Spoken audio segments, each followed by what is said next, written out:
They kept calling the police on us. I'm speaking with Doug Emmett, the cinematographer on the surreal, Sublime Sorry to Bother You, which goes into limited theatrical release on July 6.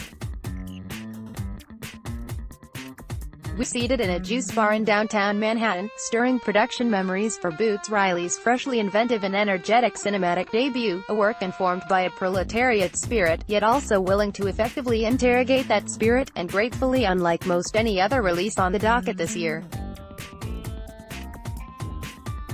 We had petitioned the mayor a bunch of times, and Boots had all these people on the city council trying to get us permission to shoot on their steps and in their lobby, he relays. And the owners wouldn't allow it. They wanted nothing to do with us.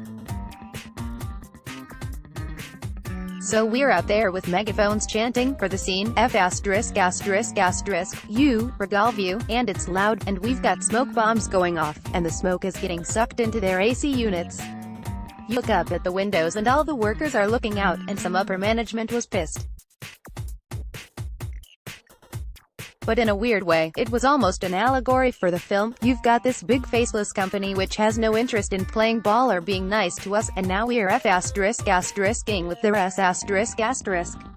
Emmett's describing a headquarters building for healthcare conglomerate Kaiser Permanente in Oakland, California, which serves as an inadvertently poignant backdrop for the movie's many protest scenes, posing employees and supporters against a vicious armor-clad militia on the public stage.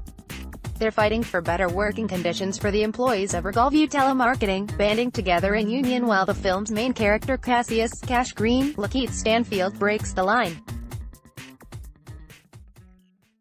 If the metaphorical meaning of Cash crossing a picket line stands out to you, good news, you're in the right mind state to engage with Sorry to Bother You.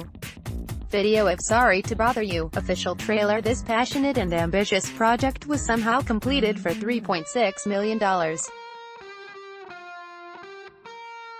It certainly doesn't look like a $3 million movie, but that's implying that it looks like anything else at all. It's imaginative and bursting with color, and much of that comes from its on-location shooting schedule, primarily in and around Oakland.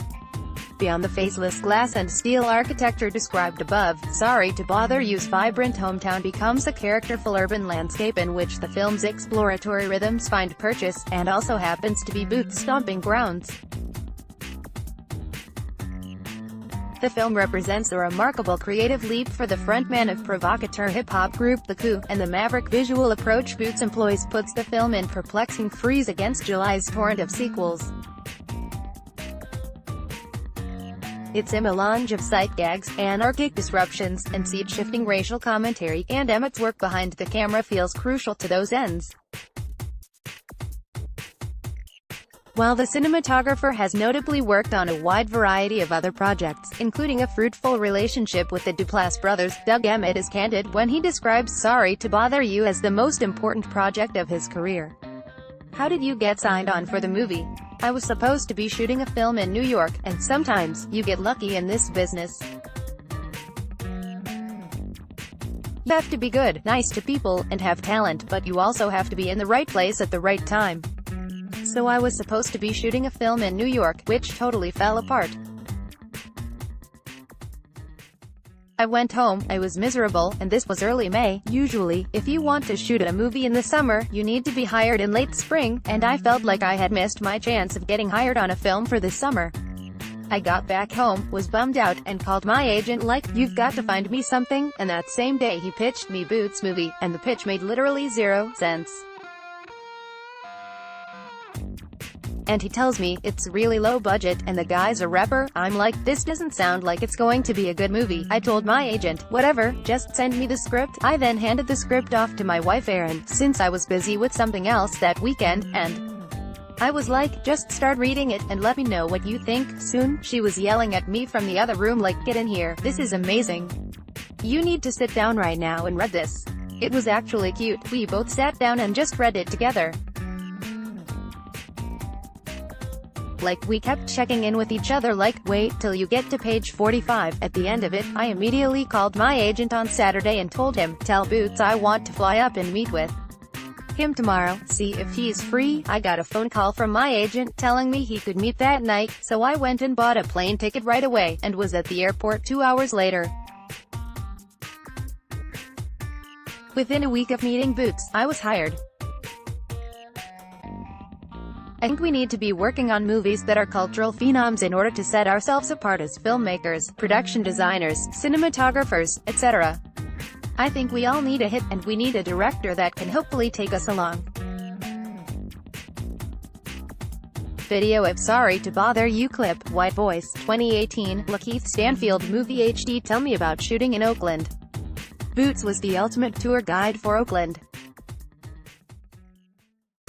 I got to see the city through his eyes, through that lens of a musician and artist, and as a storyteller, first and foremost, which was really exciting for me.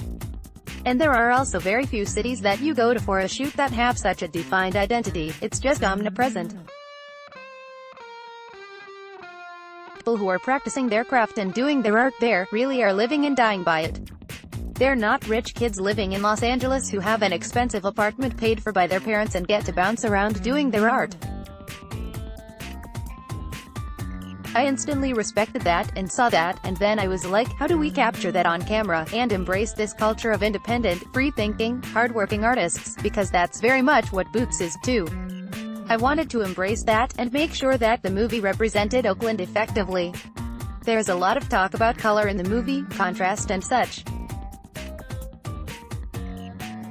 No matter where you go in Oakland, you see bright, vivid graffiti. And the lighting in that city is really cool. Walking into stores and bars, there are just vivid colors. People have found cool ways to decorate their homes and shops through the use of color. I felt like the movie was begging to be photographed in that way, wild and free with the use of color.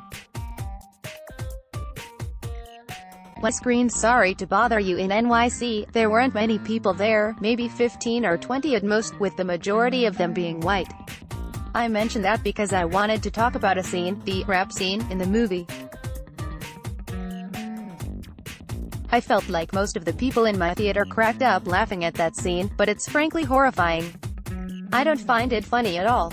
No, it's horrifying, it's really dark. And black people get it. The idea of a room of white people telling a black guy to rap for them is pretty much as bad as it gets. To me, that's the worst scene in the whole film and, in a way, it's the realest scene. It's ****ing terrible. And also, it's evidence that Boots is brilliant, and so is Keith. Because if you look at the way that whole scene is cut, after the rap scene, it cuts to Keith clearly wasted and drunk, completely ashamed, I think, of what he's just done. And I don't know that white people pick up on that. You might just see a guy wasted, sitting in a chair having been drinking all night at a party, but if you really ask yourself why he's in that state, you'll get it. Even his demeanor when he's rapping is like hurt, angry, ashamed of himself. Right. There's even a glimmer of pride for a brief moment there when everyone starts rapping along with him. You see it purely in his eyes, only for like 5, 6, 7 seconds. And that's really a testament to Keith, and to his ability. He's truly spectacular. As an actor, he's having a real moment. What were the challenges in presenting scenes like that? While you and Boots were making the film, did you feel like people might misunderstand Sorry to Bother You as a pure comedy? Was that ever a concern? No, I don't really think that's how Boots has ever operated. You have to look at his music as a reference to how this film was made, and to its intentions. It's the same, and we were never concerned that they'd be misconstrued in any way. And in particular, watching and shooting that scene, I think we were all aware of what we were doing in that moment, and to the importance of that scene and what it meant. And even though everyone on camera seems to be having a lot of fun, shooting that scene was an intense thing for all of us to be a part of. I can't remember laughing while we were making it. I think I remember thinking, this is kind of horrifying, which was great, because if you have that response while you're making that scene, then you know it's going to be good later on. When you have an emotional response at any moment when making a movie, then you know that you're doing the right thing. If you're the man behind the camera and you're looking through that lens, and you're not feeling anything, then something's wrong. Many times while making this film, I felt emotional. And I felt like Boots directed purely on instinct. This is a guy who had never directed a movie before, and he was able to do this.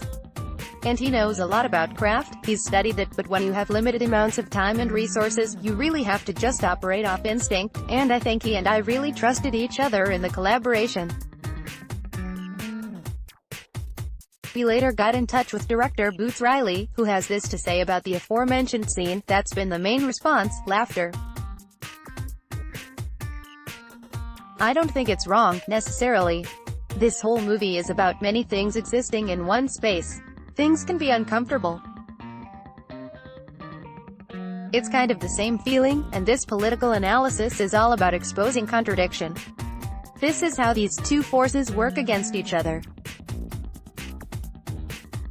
And I'm going to break this whole system down and carve away things to get to the main contradiction, which is exploitation. That's reducing things and exaggerating things to show that.